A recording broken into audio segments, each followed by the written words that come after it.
Welcome back to the Big Cheese AI Podcast. I'm your host today. My name is Sean Heiss, and I'm here with Jacob. What's up?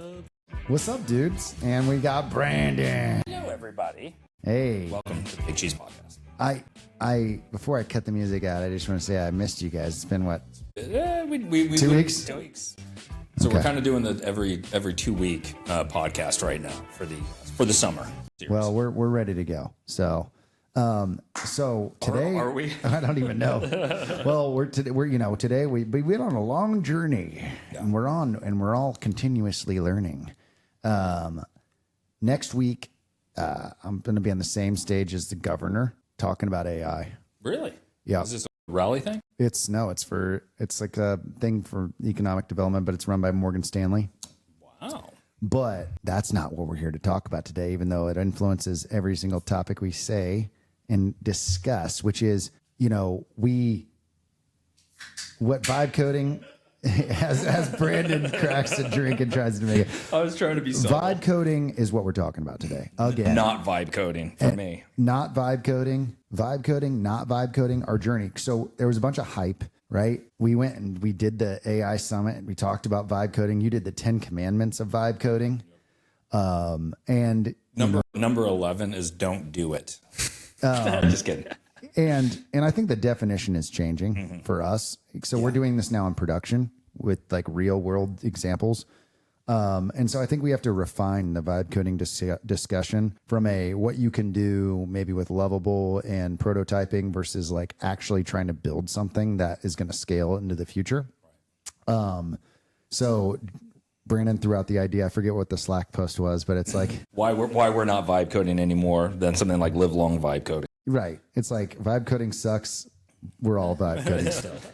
Right. And I'll kick it over to you because I think you've got it was your idea. You got a good perspective and then we can kind of react. But like from where you started vibe coding to where you are now, like how has your perspective changed on the concept and how are you thinking about it today? So when it first started, I completely believed that if you were a developer, you would be able to build some really crazy stuff, like really powerful stuff very quickly. That's still very true, but it takes you to 80%, right? And it's at 80%, you can get from 0 to 80% in a day, damn near. It's that 80 to 100% that's friggin' really impossible. That's where it really starts to break down. And for me, the whole concept of vibe coding purely as where you're just letting the AI do its thing and you're not coding at all, I think is a recipe for disaster at this point. And now maybe as the models continue to get better and better and better, that's gonna become. But right now we're just not there. Like when you have these huge code bases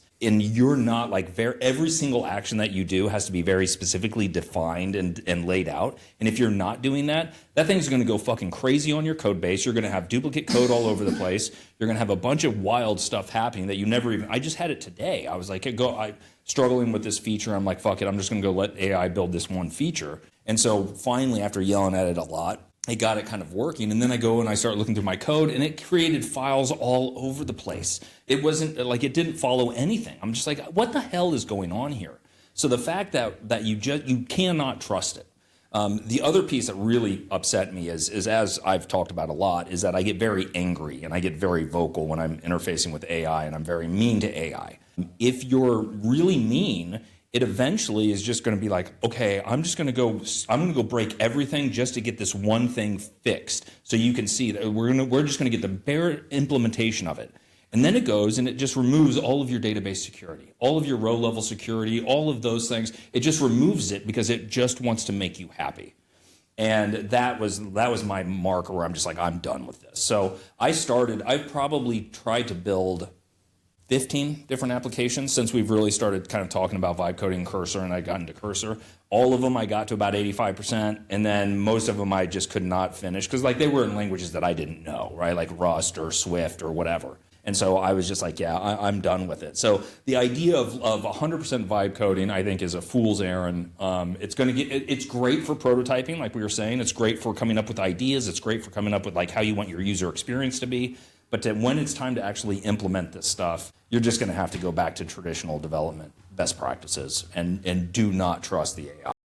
I think the important thing you said there is let's not throw the baby out with the bathwater. Like, just because we're not in a place where you can't click a button or give it a one-liner to do an entire app, which obviously is ridiculous, but you know, it was doing some pretty impressive things with just a few lines of text of like, hey, here's roughly what I want to build. The opportunity is in the non-developers and the designers and the people who are requirement gathering and like ideating. So like the concept of like in the beginning of a project or the beginning of an idea, like you want to get as many iterations as possible so that when you get to the developer, you can make their job a lot easier. Or like we keep talking about, get further faster or get to a better end product, right?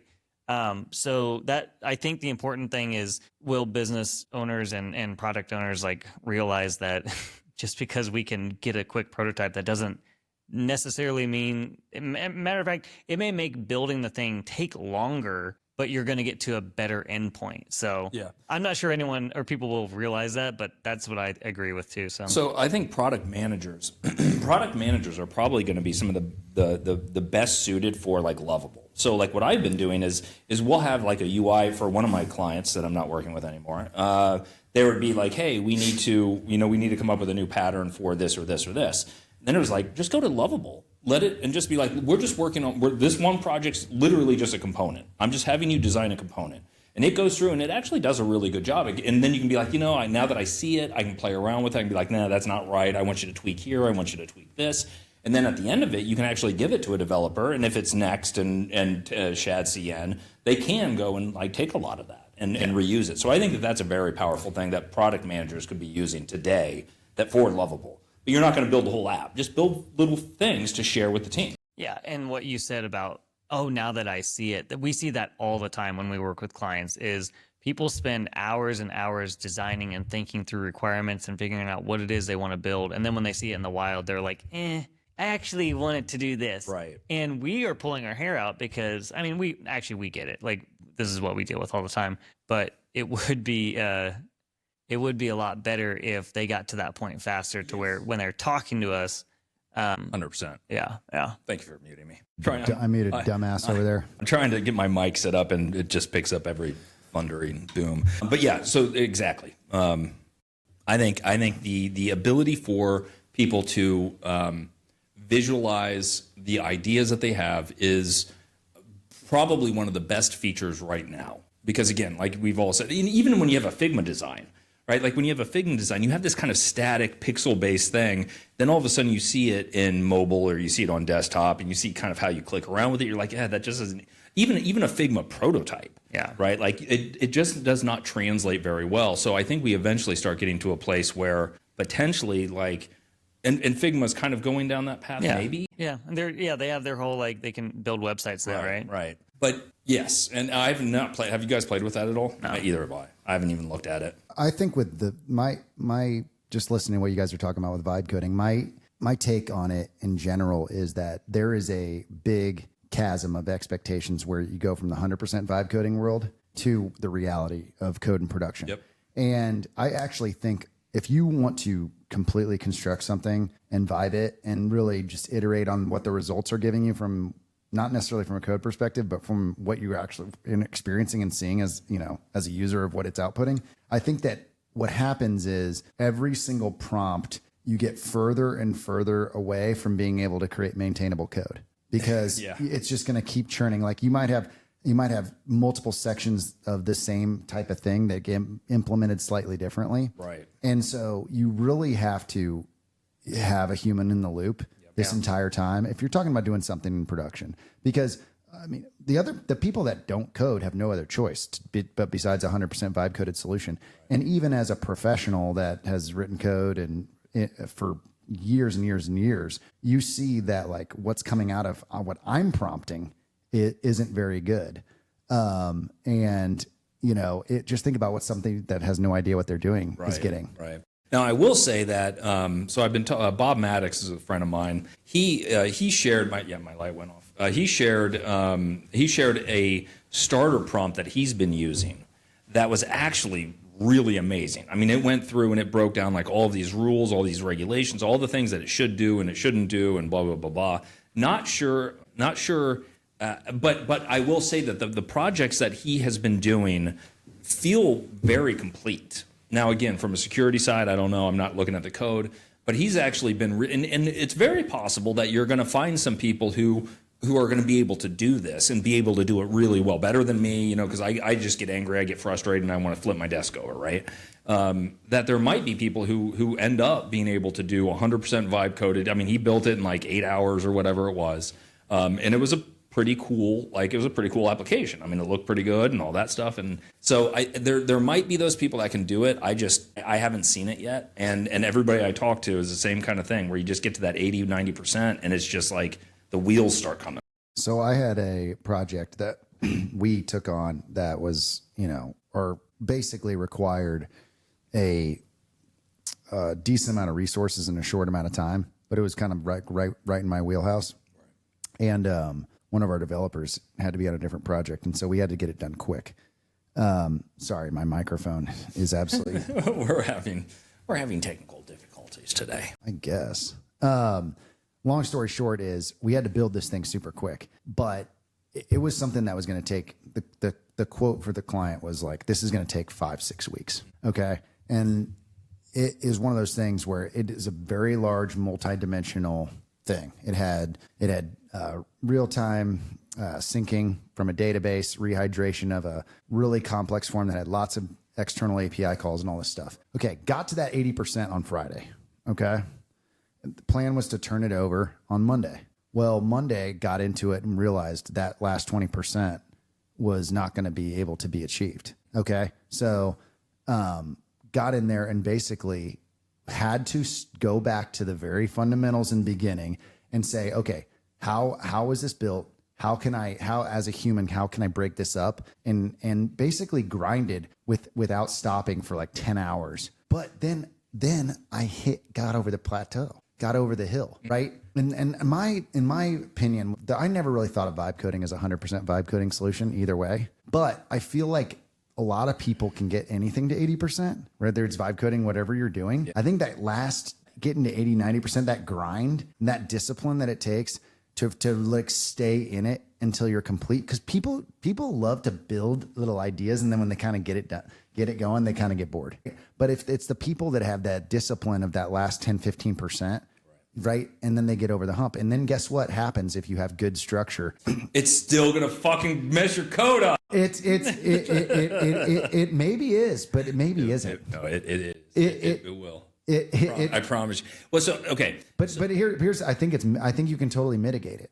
I think you can totally mitigate it.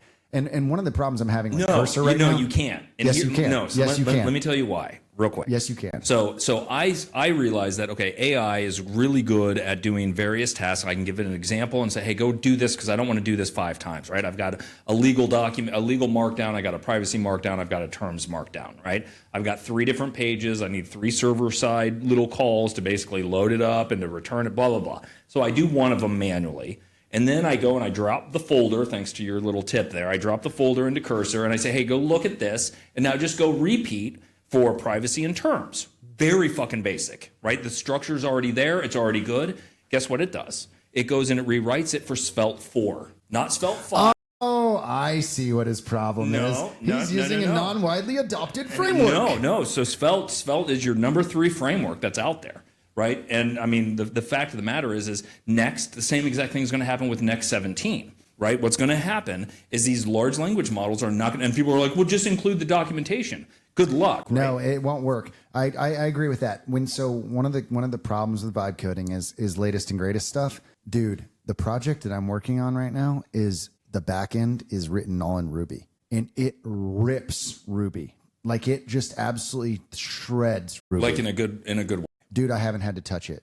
Like, haven't touched it. Well, has there been a Ruby update in a while? I have no idea. No.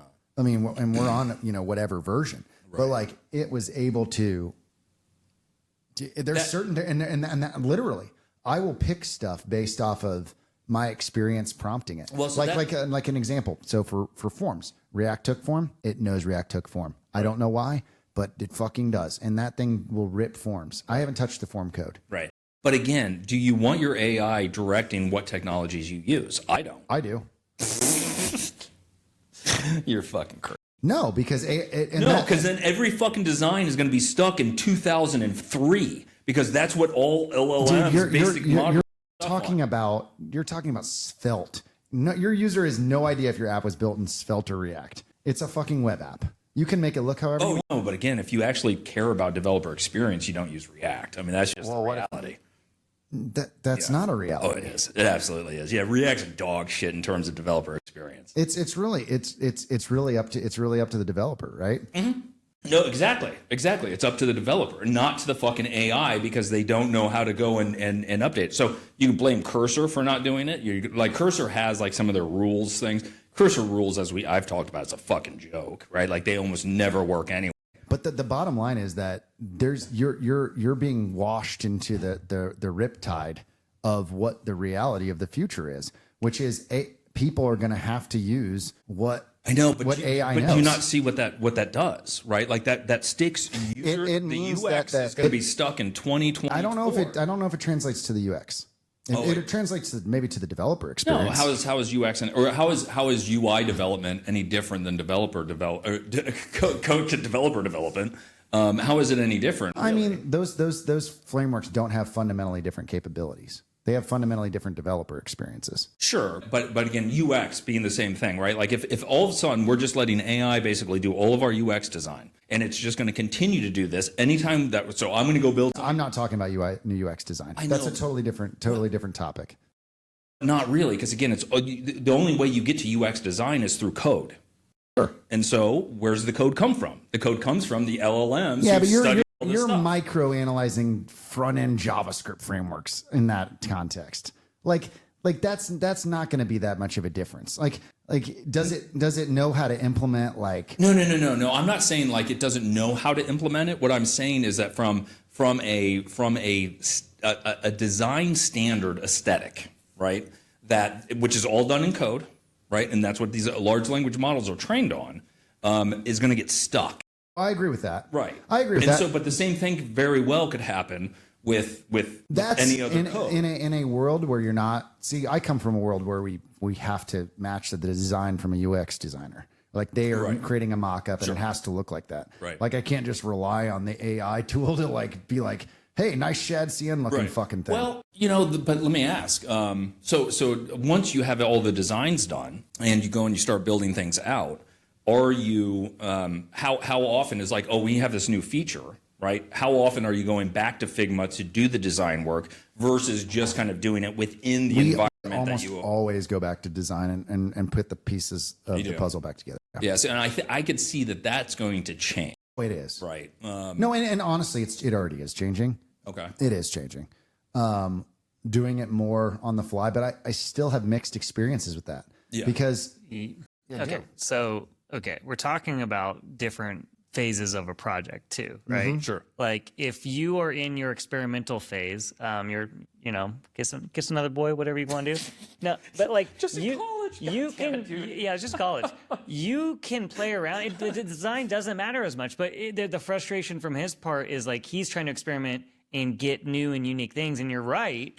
That it's not good at that. It's good at giving you the median, the middle point of whatever modal or whatever. What you're talking about is, oh wow, for your use case when you were trying to implement some pretty complicated backend logic that's been done 1,000 times, so it's pretty standard how you're going to implement a database schema to accomplish X, Y, and Z, which what you're doing really, really good at that.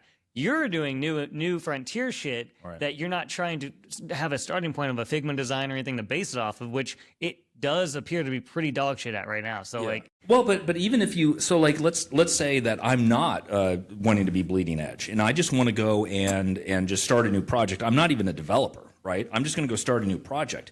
Guess what it's going to do when it says npm install? It's going to install the latest. It will always install the latest. Like unless you know to go back and say, hey, only install Svelte Kit 1 and Svelte 5. Only do that. It's always going to default to the latest thing that's been released into the npm library. So you're going to have to deal with it.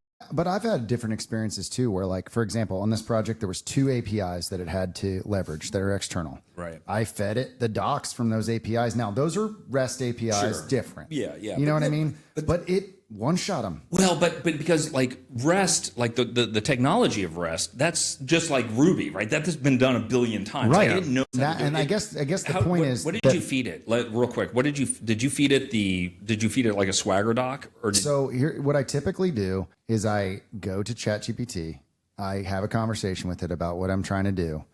I feed it, URLs, documents, whatever, and then I get a cursor rules file, which ends up having we can have our own conversation about that, but it'll end up having things like example responses, what endpoint to hit. It'll be a little bit more like built out, right? But that's if I'm doing something that's like I'm starting the new feature. Okay, so I come into the new feature with the output of a ChatGPT conversation. Sure. And that gives it a little bit more direction from the beginning, but still, it's going to veer off. And like you said you wanted to rinse and repeat. Right. Okay. I rinsed and repeated the same thing 6 times last week. It did it 6 different times. Yeah.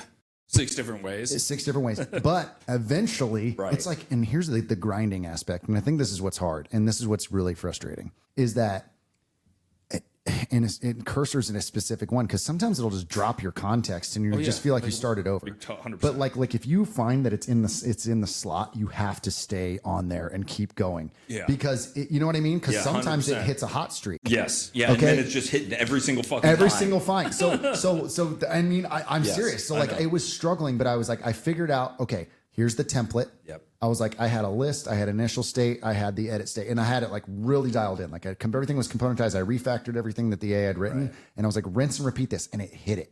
And I was like, oh shit, it did it. And then I was like, okay, boom, fix the 2 bugs, and then I had it do it again. And I was like, I think it got to, so there was 8 steps. I think it got to the 6th step. And then at the 7th and 8th, it totally fucking freaked out and lost its mind.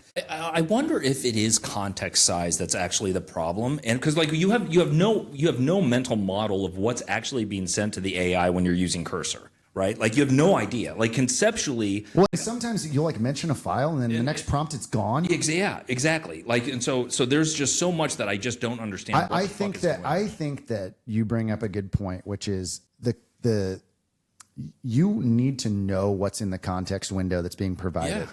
And it should probably have a little bit of we should probably like see like this, I don't know how you visualize that. I mean, it's too much. It's too much. It's too much for a human. Thinking about it, I'm like, okay, every time I chat with them, it's going to show me how the steps. Now they're starting to do this already with the thinking models of like, okay, I'm going to go look this up and like showing you the process.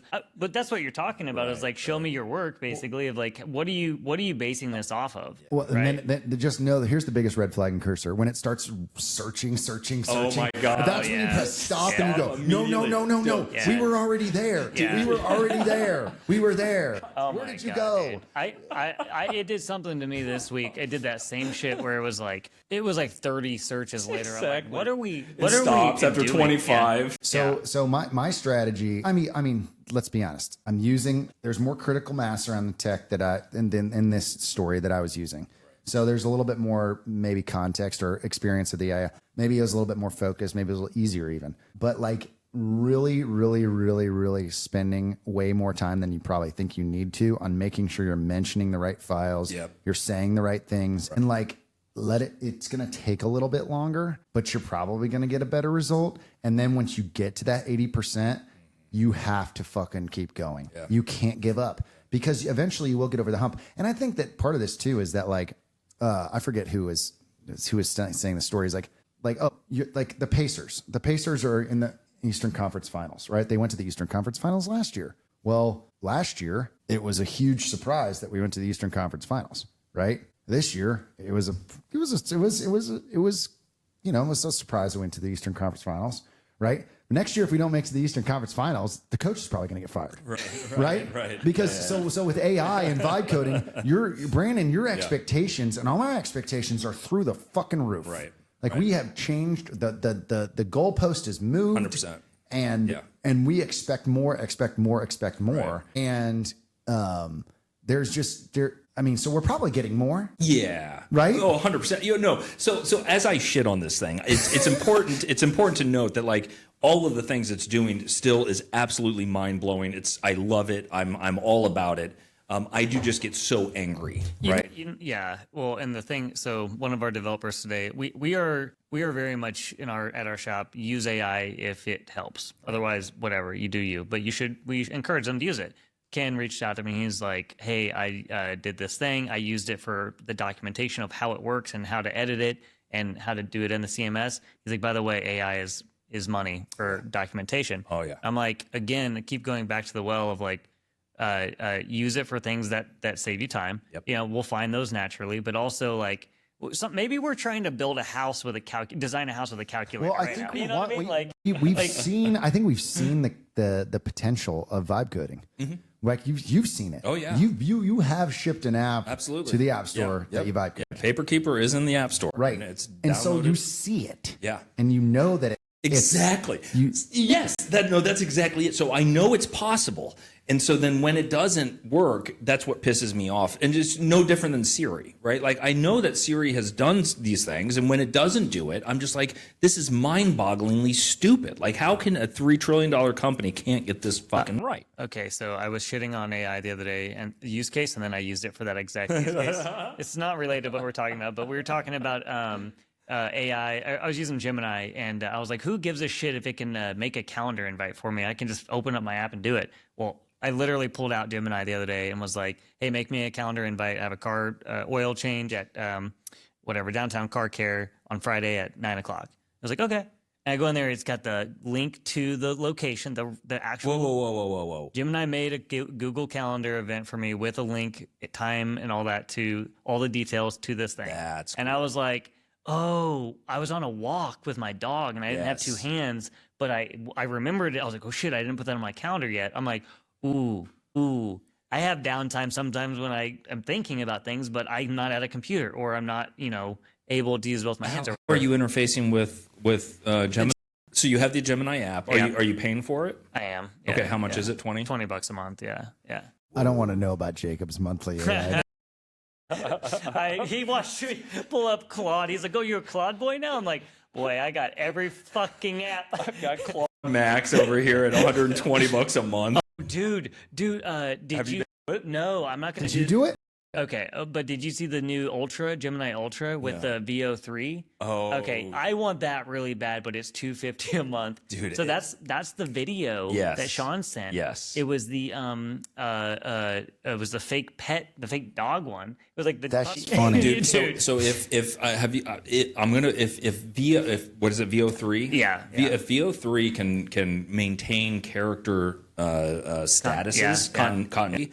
I'll be paying whatever I am because I'm going to market basically offering kind of like, brand characters as a service. And Vivo or VO3 is the one I'm kind of eyeballing as far as how's that going? It's been very fun.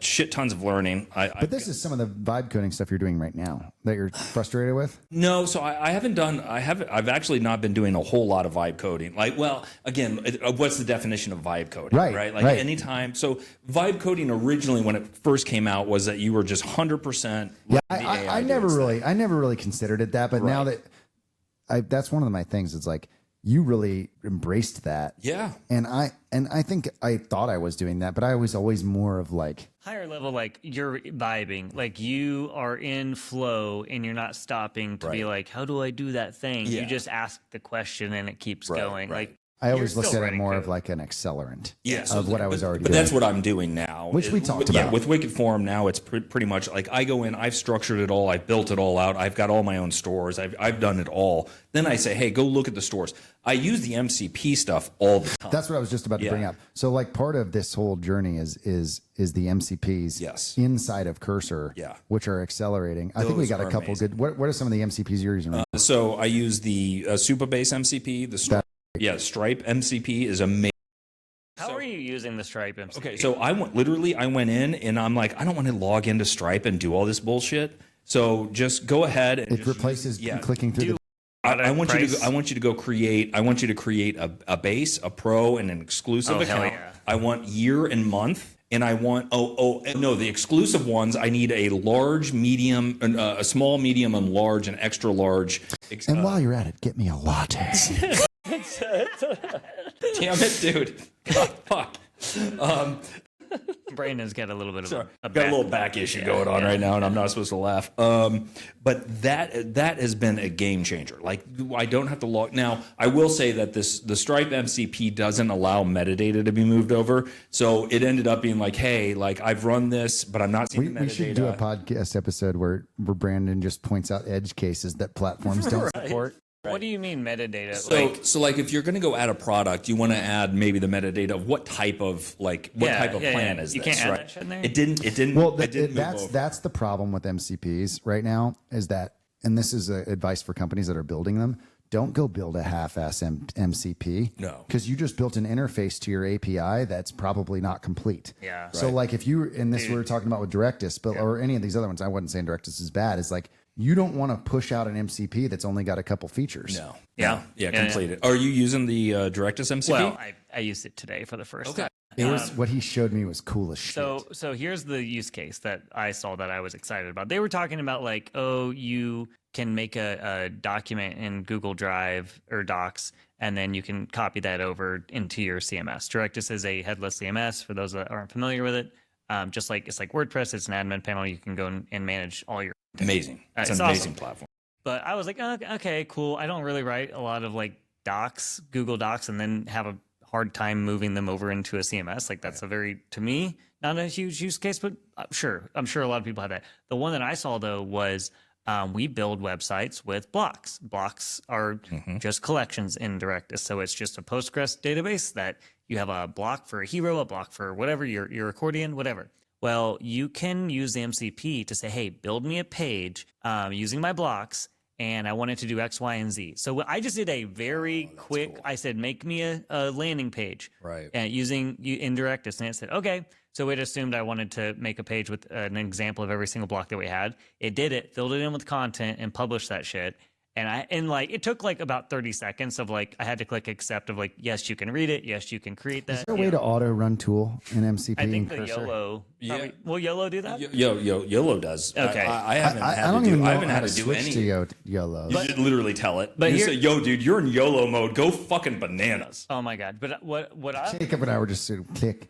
that was my Kawhi Leonard laugh. But what I was thinking though is like, oh my gosh, it's kind of tedious to build pages with blocks, right? Right. But you can describe what you want, and the customer can describe what they want with a design, and then you can use ChatGPT to infer what that design means. You know, like Dude, that turns into like what a modern day WordPress admin would be for a client. Yeah. Be like, what page do you want? I want this page. I want this. I want this. And it just does.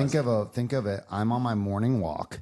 I am a marketer, and I'm just going to go and I'm going to say, hey, we need to publish a new page on our website today. And today we're going to talk about, the latest and greatest with, I don't know, something, whatever. right? Grapes and tomatoes and making salad. I don't know. And then you just like describe, like have a whole conversation, give it a big old context window. And then it'd be like, cool, we could do a hero with this. And I'll go generate an image with AI for this. Right. And then they get back to their computer and the thing is already fucking Done. published. Yeah. No, so that's where it absolutely goes there. And so like all my anger and my rage is purely just because we're at the very beginning and it's not doing the things that we think that it should ultimately do. Well, I think we absolutely get there. Okay. Another complaint that I have that I think probably gives a little insight into where you're at because you're using these tools all day, every day. I don't think they're scaling right now. Cursor is, even though I'm in the fast lane now, it's slower than it was. It's not getting faster. It's definitely not getting faster. Do you think it's getting faster? No. Cursor's scaling to millions and, I don't know if millions and billions and trillions. Whatever users. I don't know how many users. I think they went, you know how that slide that you talk about slides getting out of date? I think they hit 300 million ARR. Oh, yeah. Right. Lovable too, man. Lovable is just hockey stick. Hey, I have a call with the co-founder of Lovable at 9 a.m. tomorrow. Nice. That's awesome. For vibe coding competition. Right. hell yeah. Which, by the way, I'm like, we're doing the vibe coding competition for Rally, and I'm like, let's see what these motherfuckers can do. Right. Because you're in, right? Yep, I'm in. Dude, you're gonna win. No, I don't win anything. Yeah, you do. I win life. That's it. But I think it's like, That's coming. When is that? September? September 25th. But here's my point: is like, I think there's a future where I just don't know if a model that doesn't have more context about you isn't going to win. Like the fact that Cursor dropped my context window of the conversation I'd been having it for 2 hours, and that didn't get somehow committed to some long-term memory. Think about all the shit that I just did that it learned about me. That's gone forever. So there's a few MCP memory models that are showing up now that I'm kind of thinking I think that maybe I want to that's go what down that path. I think we need to go down that path. Where, like, again, you're just going to have a dedicated memory MCP. You should be able to connect it to Claude and OpenAI and how is it else. leveraging something like that? How is it? Yeah. So I think literally it's just like a very intelligent vector vault of your model. So somehow it. But it's like just like a localized RAG. I think I'm probably oversimplifying it, but like it's just a. Is it just going to bog down the context window immediately? Because I think what you do, like if you'd really architect it properly, you're going to say, okay, we're going to have short-term memory, we're going to have long-term memory, we're going to have ephemeral memory, we're going to have certain types of different memory types that are going to come in. So when it comes in, we have to first identify what type of memory it is. We're going to store it, and then when a request comes in, we're going to see which ones we need to bubble up. Dude, so there's like a whole lot of psychology. Aaron Shaver has been I don't know if he's how far he's gotten on it, but he was, because he has like a PhD in psychology too. So he's been working on like a memory model. I haven't seen it, but then I've seen some other ones come out that are like, they look really, really promising. Like that's almost got to become part of that neural network, right? Like in how it flows through a decision. Right. Like it has to be more sophisticated. Very well. It should be way more sophisticated than just a RAG, right? Like, because RAG's fine, but like a lot of times you might just do a search and you just get like a small amount of the results back. Maybe your question didn't have enough context. This is something that's way more like, it's like a ton of a new technology. Google, honestly, like if there's one company who should build this, it's Google. They've got the scale, they've got the intelligence that it's beyond just RAG. That if Google would be like, hey guys, we're just going to basically release your AI memory model, and then you just connect it, and then boom, think about this. Think about a future where your AI memory had seen every single line of Svelte that you'd written for the past 2 years. It would know. It would know. It would know. It would know you. Yes. It would know you. It knows me, and it knows I'm using runes. I'm not using the Svelte writable store anymore. Like all that shit's gone. It's done. And, so that's the piece where I think that the memory model could very well override the lack of an LLM knowing all of the new Svelte. Well, because what's it doing right now? It's going outside of you to go get the answers. Yeah. Well, that's one thing. Okay, so like ChatGPT has memory, right?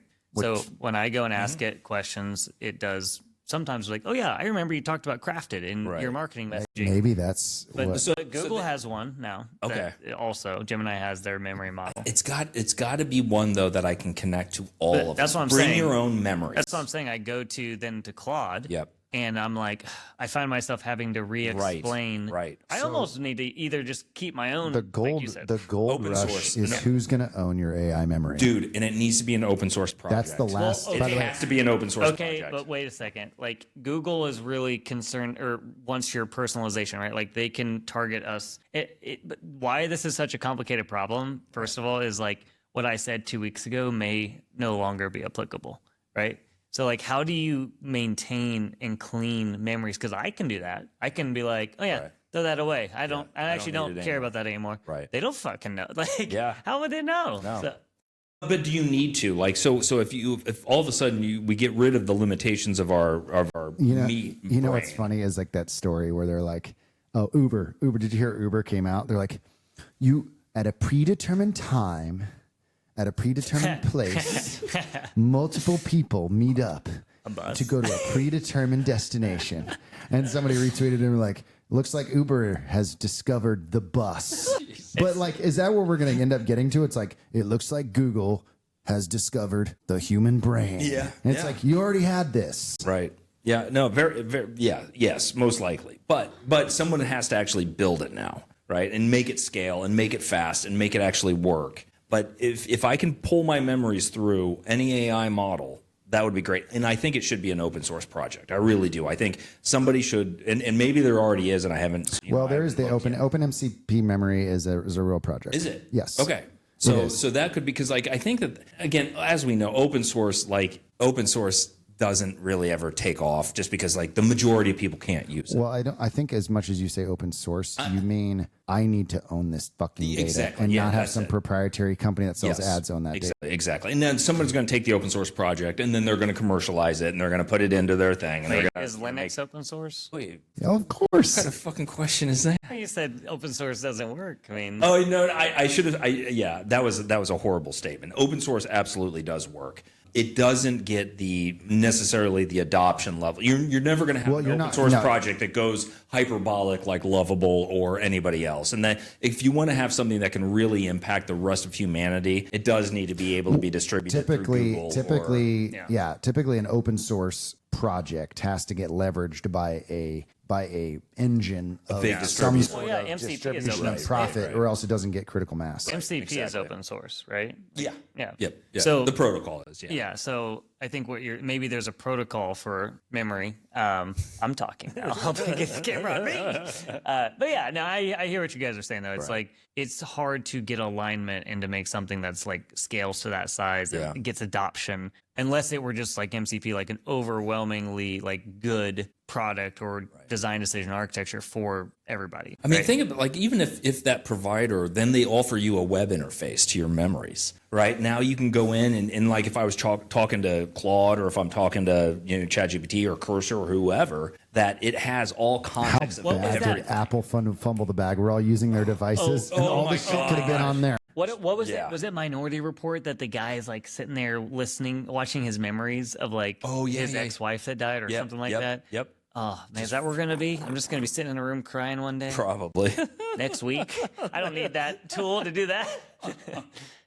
It is interesting watching my daughter like go through the journey of using like we have the Mac Mini at home and both of the older kids have their own accounts on the machine, and just like how resourceful they are, especially my daughter. She uses ChatGPT.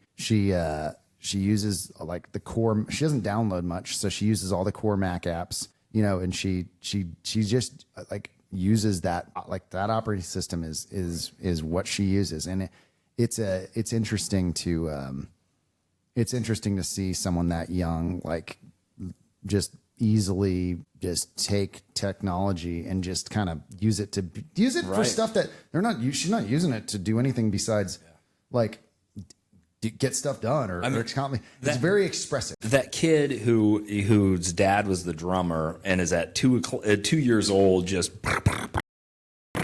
you just know. I mean, we're going to see that same exact experience where we're just going to have these new levels of like skill sets that are going to come out from these young kids who are literally born with the technology in their in their hands. And so that part I'm super excited for. I'm very positive about like where this all leads. Yes, there's funny. Job posted the thing into the Slack channel. I think it was a New York Times talking about how the Claude CEO is basically saying, "Hey, everybody needs to prepare for like all the white collar, entry level tech jobs are gone." But that being said, everything that when we get to this point, everything that the AI can do for us as a civilization has really big impacts, right? Like it can work on balancing the budget, it can work on problems continually. If the government finally would embrace it and just say, okay, we're going to really go solve this and not just, set Elon out there to come up with this Doge bullshit, but actually like implement things and work on it. Like we can get to a point where we might not need as much money to survive and to do those types of things. So there's a lot I think that AI is going to basically bring us. But yeah, there's still going to be some damage. Yeah, I mean, I'm scared to death of all the productivity that's going to get. I mean, if we increased our productivity over time, I don't think there's ever been a time that it's been linear to wealth distribution. Like, have we ever increased productivity and the income inequalities has stayed the same? And like, you know what I mean? Like, it just doesn't happen. Like, yeah, that's a good question. In terms of I guess you'd have to kind of stack like how much money people are making versus, the productivity. There's probably some sort of correlation there a little bit, but I don't think there's a direct line. Like if all of a sudden I am super productive that you're going to pay more. There's certain the problem with this one is, at least like the Anthropic CEOs, that's a different type of person that gets threatened in this situation than normal. Yeah. Like typically in the past it was like oh, the person that works in the factory. Yeah, and this and the that. blue Now collar it's like people. the person that's like working like an administrative lower level maybe position. It should be. Like, because we have been attacking, like we've been decimating people going and becoming electricians and plumbers and like all this stuff, and we all want you to be knowledge workers now. I mean, maybe we do need to pay for that sin. I mean, I think that there is productivity shortages in the economy, Right. Probably, and there's shifting priorities. Yeah. Just to answer that question, 1972 was the last time we had any sort of correlation. No the shit. chart basically No looks way. like productivity is hockey stick, and what are they? What happened is that Wages wages never increased. Right. Yeah. Because So we're what- still at what $7.25 Yeah. or something like that. Yeah. Okay, so that's fair. I mean, and that is capitalism doing what capitalism does. That's right? why I'm scared. I am both an optimist in this regard of like I see all the crazy opportunities of doing more with less Right. and like making better products and like, you know, having this utopia of like, oh wow, we can crush it. Right. But then the reality of our current system Exactly. is it is not built for it, this. it's going to eat. No. It's going to eat all profits. It's going to make the rich richer. It's going to make the poor poorer, and that's what our system is set up to do. I think the biggest threat to the future is brain rot. Yeah. It's I don't even think it's AI. I think it's just the rot. It's just the rot of content that gets put on devices that people get addicted to. Yeah, no, that's a good point. You shared that faceless YouTube channel that was like a bear versus a tiger. Who wins? Yeah, right. It's like, that's fun. Yeah. That is fun. And a little bit of that's not bad. But to Sean's point, we can make we've been able to make things addictive at scale, but not at this scale. Dude, This is there's insane. weird things that I think I've noticed, like a couple of things, like, and I don't know, maybe you guys can share a couple of your experiences, but like there's certain niches of content that have been absolutely just like thrown at me and have changed the way that I act. One of which was pizza. I told you guys this a million times. Yeah.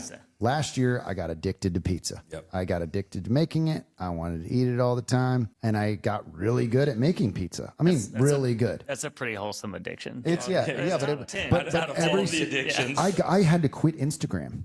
I Because quit of it? Instagram for a while. I am back on it now. But, I mean, I was just watching people make pizza all day long. Like at night, I would just be like, oh, okay, you need it this way. Okay, I need 2 hours rest. Okay, this much hydration. Like it was. I can't go there. I really want to ask if it got sexual with No. your toe. No, but like at the end of the day, I got how much time do I need to spend thinking about pizza? How much time do I need to spend thinking about pizza? Yeah. And now, like there's micro algorithms, but one algorithm that I've noticed that has had a profound impact on younger people is that I think every single hetero male between the ages of like 22 and 28 are all obsessed with golf.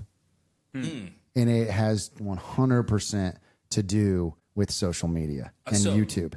I actually have no problem with that. And I'm almost glad, right? Like if that's really the case is that because the reality is the thing that scares me the most about the younger men is that we have this whole social media influencer thing about incels and like, you know, the red pill bullshit and all of this stuff that basically is saying, you know, the reason you can't get women is not you. It's because all women are like this and that they do this and all this kind of bullshit that they're crafting. Like this is one that I land on all the time because I end up getting so upset with it, but I still watch it just to kind of figure out what's going on.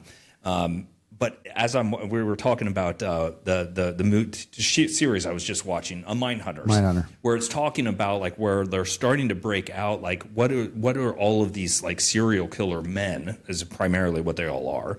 What their motivations were. And it was, you know, their mothers rejecting them, the women rejecting them, all of these things that are very much specific about rejection and not feeling good enough. And then you have the whatever fucking podcast where you have those guys who are just sitting there literally just making fun of women. I've got to say this one because it's fucking hilarious. So the whatever podcast, really popular podcast, it's very much just a bunch of dudes basically saying, yeah, women are a bunch of idiots and that you need to have a domination. Really? And all that. Oh yeah, but it's a very popular podcast. So one of the guys, his name's like Andrew. He's a complete douchebag. But so he had this one girl that they were debating, and he gave her a jar of olives to open, and she couldn't open it. And she's like, "Yeah, I can't open it. You open it." And she slid it to him, and he's like, "You want me to open it?" And she's like, "Well, yeah." And so he couldn't open it, and he's like, "Well, you got it all greasy." He's like, "Give me a napkin. You know, your greasy ass hands were all over it." He couldn't open it, and then he gave it to his assistant. His assistant came up and just popped it right off, and it was just the peak.